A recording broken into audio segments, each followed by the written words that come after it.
አዎ እንደዛ አይደል? ቅዱሳን የምንለው ቅዱሳን ሰዎች ብቻ ነው ዳጊ። ይኸውልህ እኔ አሁን ስለ ምልጃ ለማወቅ ነው የገባሁት ፈለግዬ። አንደኛ ቅዱሳን የምንለው ቅዱሳን ሰዎችን ብቻ ነው ወይ ዳጊ? እንዴ ምንም አይነት የሆነ መጽሐፍ ቅዱስ መሰረት ሳይኖር እኮ ሞራሉ የለም። ይህ ትምህርት ከመጽሐፍ ቅዱስ ውጭ ነው ለማለት ነው። ቅዱስ ቃል አለ። ለምን ይጸልያሉ ሳይሆን መጸለይ ያቆማሉ ወይ? እኔ እንጃ። አለ እንደዛ የሚል ቃል አሳየኝ። ምን የሚል ቃል? እንደዛ በሰማይ ሲሄድ ይጸልያሉ፣ ስለ ሰው ይማልዳሉ የሚል ቃል ካለ አሳየኝ። ስለ ሰው ምናምን አላልኩም። ምን ያልኩት መጸለይን ነው። ስለ ሰው እኮ ነው እያወራሁ ያለሁት። ቆይ ጸሎቱ ጋር እኮ እንመጣለን። አስቀድሞ በምድር እያሉ ይጸልዩ ነበር። ሰው ጸሎቱን መጀመሪያ ጸሎቱ ላይ እንስማማ። በምድር እያሉ ይጸልያሉ፣ በሰማይ ሲሄዱስ ጸሎት ያቆማሉ ወይስ ይጸልያሉ?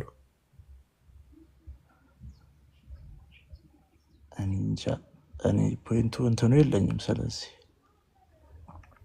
አሁን እዚህ ጋር እንዲህ ብዬ ዘበራርቄ ፕሮቴስታንቱንም እኔ እውቀት የለኝም ብያለሁ ስገባ። መጀመሪያ እውቀት ኖሮኝ አይደለም። ስለዚህ እጅ ለመጻፍ እንደዛ አይደለም። ቪዲዮዎች የሚያሳየው ብዙ መንፈሳዊ ነገር ላይ እንደምትሰራ ነው። ያ ግን ያን ያለው ገብቷል አይደል? እኔ አስተማሪም አይደለሁም እውቀት ያለኝም ሰው አይደለሁም። ገብቷል ግን ስለዚህ ይህን ደግሞ ይሄ ቃል እንዳልተጻፈ ደግሞ አውቃለሁ። ስለሱ ደግሞ ከተጻፈ አሳዩኝና አስረዱኝ ብዬ ነው የገባሁት ለማወቅ እንጂ ለመጠየቅም አለ የገባሁት። እጅ ላይ መጽሐፍ ቅዱስ አለ? ስልኬ ላይ አለሽ? አይ ማውጣት ትችላለህ ለማንበብ። አንተ አታወጣልኝ አለው እኮ ነው ያልኩኝ። እኔ አላወጣም እኮ አይደለም ያልኩኝ። ወይ ያለው የለም እኮ ነው መልሱ። ስልክ ላይ አለ አልኩ። ስልክ ላይ አለ። እሺ ንገረኝ፣ ችግር የለውም። አውጥተህ ለማንበብ ከተመቸ ነው፣ ካልተመቸ ችግር የለውም። ካለ አውጣ።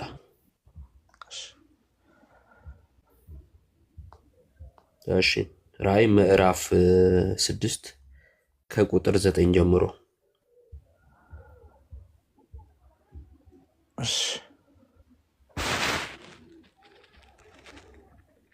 ለአንብበው ነው? አዎ አንብበው። እስከ ስንት? ከቁጥር ከ9 እስከ ስንት? እስከ 10። አምስተኛውንም ማህተም በፈታ ጊዜ ስለ እግዚአብሔር ቃልና ስለጠበቁት ምስክር የታረዱትን የሰዎች ነፍሳት ከመሰዊያ በታች አየው። በታላቅ ድምፅም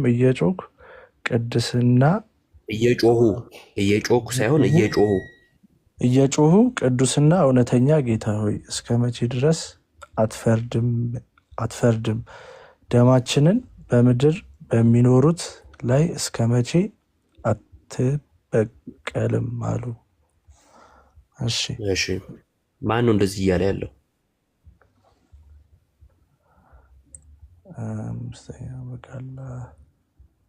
ቅዱሳን አይደል? እሺ ሰማዕት የሆኑ ቅዱሳን ማለት ነው። የጮሁ ቅዱስና እውነተኛ ጌታ ሆይ እስከ መቼ ድረስ አትፈርድም? ደማችንን በምድር በሚኖሩት ላይ እስከ መቼ አትበቀልም አሉት ይላል። ከዛ ለእያንዳንዳቸው ነጭ ልብስ ተሰጣቸው፣ እንደነርሱም ደግሞ ይገደሉ ዘንድ ያላቸው የባሪያዎች ባልንጀሮችና የወንድሞቻቸው ቁጥር እስኪፈጸም ድረስ ገና ጥቂት ዘመን እንዲያርፉ ተባለላቸው ይላል። አሁን እነኚህ ነፍሳት ጸልየዋል አይደል ወደ አምላካቸው? እሺ በምድር እያሉ ይጸልዩ ነበር፣ በሰማይም ሄደው ይጸልያሉ።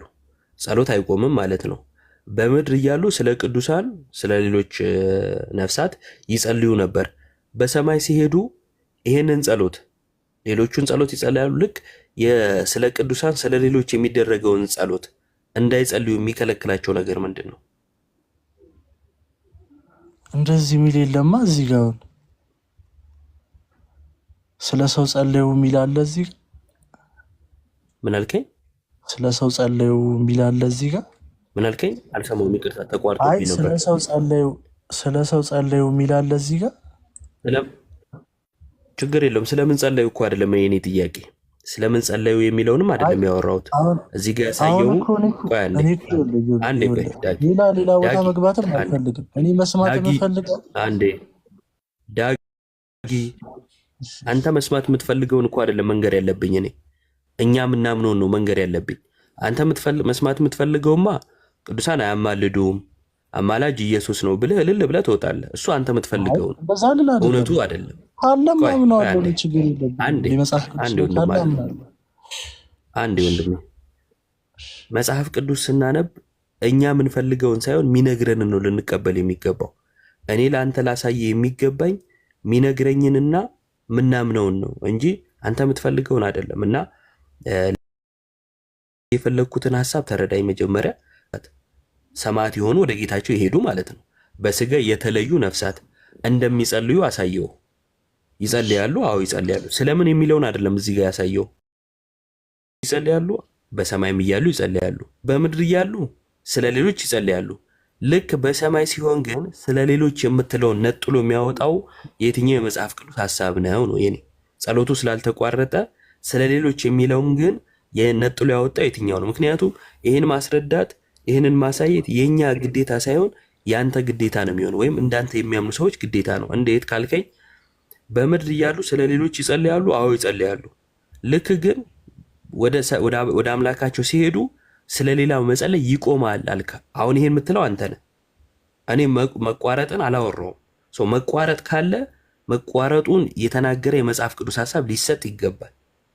እኔ ግን መቀጠሉን ማምነው እነሱ በምድር እያሉ ቅዱሳኑ ሕያዋን ናቸው፣ ወደ አምላካቸውም ሲሄዱ ሕያዋን ናቸው።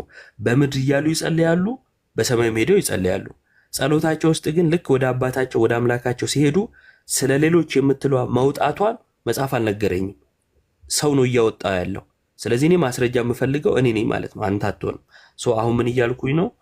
ጸሎት በምድር እያሉ ይጸልያሉ፣ በሰማይም እያሉ ይጸልያሉ። በምድር እያሉ ሲጸልዩ ስለ ሌሎች ይጸልያሉ። በሰማይ ሲጸልዩ ግን ስለ ሌሎች የሚለውን የሚያወጣው የትኛው የመጽሐፍ ቅዱስ ክፍል ነው? እኔ ጥያቄ ይሄ ነው።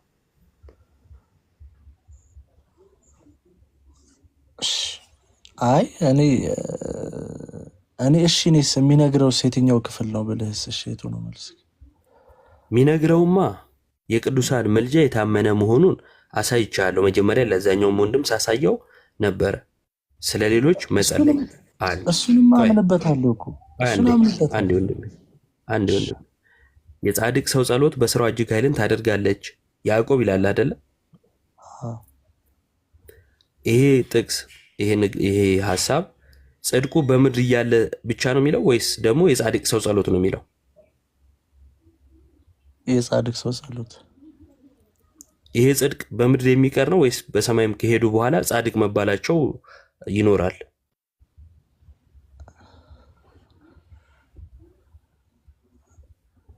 አለ በሰማይም ግን እሺ በሰማይም ያማልዳሉ የሚል ቃል እኮ ነው እኔ እኮ አሁን የፈለግኩት እኮ።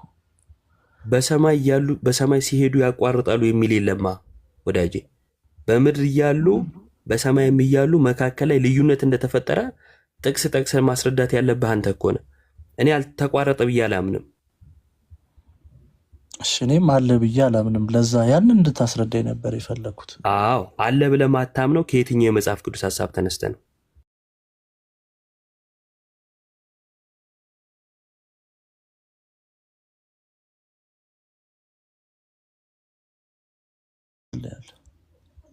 እሺ ጸሎቱ አልተቋረጠም ወደ ሰማይም ሲሄዱ ግን ስለሌላው መጸለይ ግን ተቋርጧል አይደል?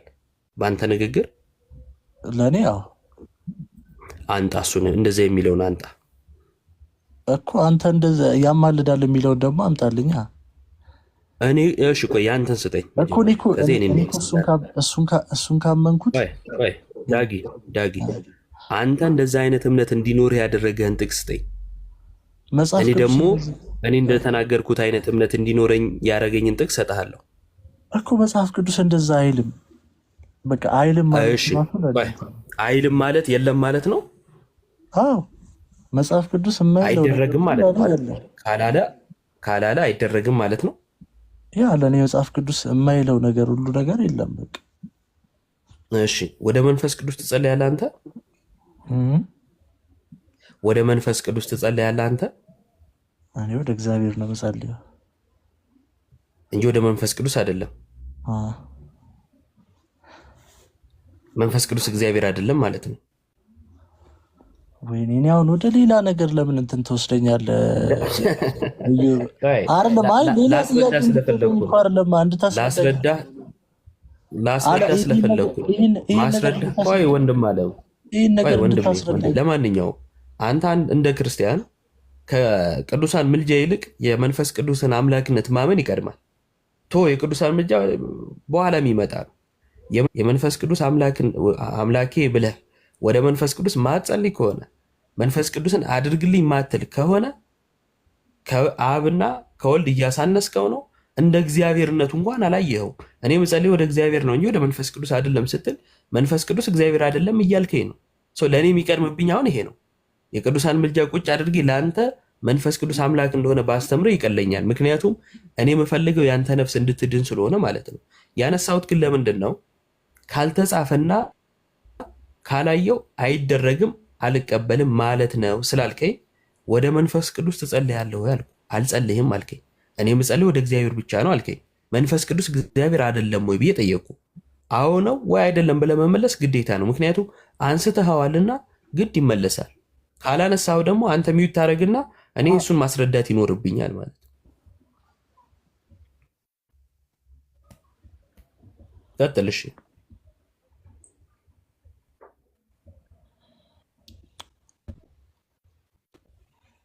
ይሰማል? አሁን መታል። ቀጥል ከሰማኸኝ።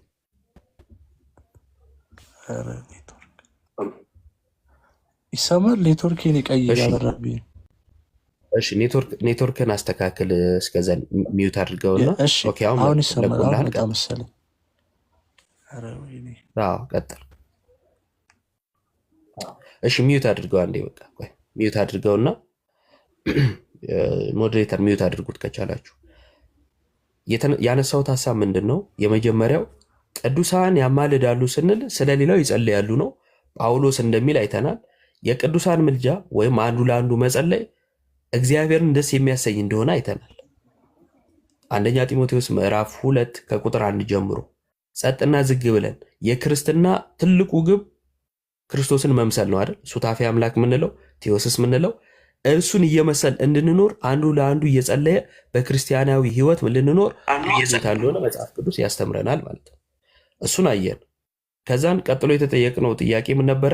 በሌላኛው ወንድም ለኃጢአት ስርየት ይጠቅማሉ የሚል ነበር። እሱን ከያዕቆብ አሳየን። አሁን ምን የሚል ጥያቄ መጣ? አይ እሱን እቀበላለሁ ግን ከሞቱ በኋላ የሚል መጣ። እኛ በቅዱሳን ህይወት ውስጥ ከሞት በኋላ ያለው ለውጥ የነፍስና የስጋ መለየት ብቻ ነው። አይደለም ከእግዚአብሔር መራቅ አለ፣ አይደለም ጸሎት መቋረጥ አለ፣ አይደለም ከህብረት መወገድ አለ የሚል ካለ እሱ ነው መጽሐፍ ቅዱሳዊ ጥቅስ ሊሰጠኝ የሚገባው። እኔ ግን እንዲህ ነው ማምነው። ምን ብዬ? አንድ ክርስቲያን ጻድቅ በህይወቱ ክርስቶስን የመሰለ ሰው ሲሞት፣ በቃ ክርስቲያን ሲሞት የነፍስና የስጋ መለየት ብቻ ነው የገጠመው። እንደውም ከፍሎ ከማወቅ ወደ ተሻለ እውቀት ሄዷል። ለምን? ወደ አምላኩ ሄዷልና ሐዋርያው እንደሚል ወደ አምላኩ ነው ሄደው። ጸሎት አላቋረጠም። ስለዚህ ልዩነት የለም። ልዩነቱ የነፍስና የስጋ መለየት ነው። ጸሎት ደግሞ የነፍስ ነው። ማስረጃ አሁን የጠቀስነው ጥቅስ ላይ የታረዱ ነፍሳት ከመሰዊያው በታች አየው ሲጸልዩም ሰማው ይላል። ምን ብለው? እውነተኛ ጌታ ሆይ እስከ መቼ አትፈርድም? ደማችንን በምድር በሚኖሩት ላይ እስከ መቼ አትፈርድም እያሉ ሲጸልዩ አይተናል። ስለዚህ የመጣው ለውጥ የነፍስና የስጋ መለየት ብቻ ስለሆነ አይ ጸሎት ተቋርጧል፣ ስለ ሌሎች ሲሆን ጸሎት ተቋርጧል የምትሉ ካላችሁ መታችሁ ማስረጃ ልሰጡን የሚገባው እናንተ ናችሁ። እኛ ግን የመጣው ለውጥ የነፍስና የስጋ መለየት ብቻ ስለሆነ እሱ ደግሞ ስለ ሌሎች መጸለይን የሚያስቀር ስላልሆነ እኛ የቅዱሳን ጸሎት ቆሟል በምድር ብቻ ነው ብለን አናምንም ማለት ነው። ውሸት ያላችሁ መግባት ትችላላችሁ። እኔ እዚህ ጋር አለው። ዳጊ ከሰራልን መቀጠል ትችላለህ፣ ካልሰራልን ሌላ ሰው ይግባ። አሁን ይሰማል? እኔ እንጃ ኔትወርክ እኔ አላውቅም ምን እንደሆነ ሆኖም አያውቅም። ይሰማል አሁን? አይ ይኸውልህ እኔ ነገርኩ መጀመሪያም ነገር ያለው ስገባ ያን ያህል ስለ መጽሐፍ ቅዱስ እውቀት ኑሮኝ አይደለም፣ ግን ደግሞ ይህንን ነገር ማወቅ ስለምፈልግ ነው። ላይክ ማወቅ እንድታስተምረኝ ስለፈለግኩ ነው። እንጂ ላይክ መሞገትም እንትን ማለትም ፈልጌ አይደለም። ይሄ ነገር ነው ከመጽሐፍ ቅዱስ ላይ ተጽፏል አልተጻፈም፣ አለ የለም፣ ካለም እንድታሳየኝ ገብቷል። ላይክ ለዛ ነው የጠየኩ እንጂ እንትን አይደለም፣ ለመሞገትም አይደለም። ቅድም መሞገት አንተ በፈለግከው በጠየቅከው ምናምን ስላልከኝ ነው። ላይክ እሱን ለማወቅ ነው እና ጨርሻለሁ። እናመሰግናለን መተህ ስለጠየቅ